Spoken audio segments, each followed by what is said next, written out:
Exit 425. It's where we live. Well, we really do have an election this time. I'm still unsure why all the parties weren't ready with a full slate of candidates that they were going to support, but today that doesn't really matter. What matters is that you get out to vote.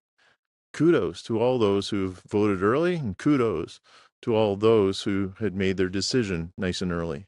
For me, it's been a challenge to balance the record of the previous government versus the changes that have been made, the difference between the leaders of the Liberal and Conservative parties, reading through the details of what's been said by the leaders and the news media about the leaders and their parties.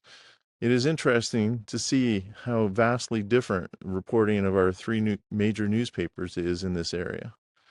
Finally, measuring the difference between our own candidates. I have had the privilege of interviewing Clint Cole, Brené Gunte, Bridget Gerard, and Thomas Zeckfeld.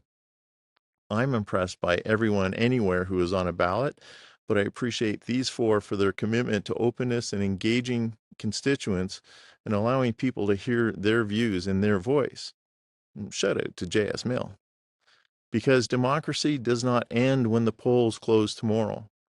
Our representatives should be available to speak to about our concerns, even if those concerns are not fully informed or very sophisticated. That's where democracy and engagement really grows.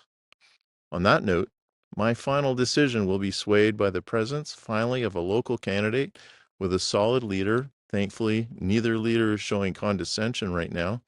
A candidate that actually lives in our riding and has lived a life here and is prepared to be our representative. That candidate needs to have demonstrated commitment to openness and engagement with the people of Bowmanville Oshawa North. The last thing is all about us. 28% of us voted in the by-election. We need to do better on April 28th. Let's start pushing our parties to have candidates that come from among us, provincially and federally. April 28th, let's show them how important that is to us. Most of all, just vote.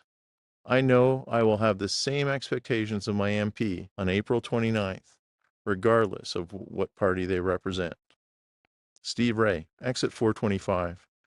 It's where we live, and where we'll live after the election. So vote.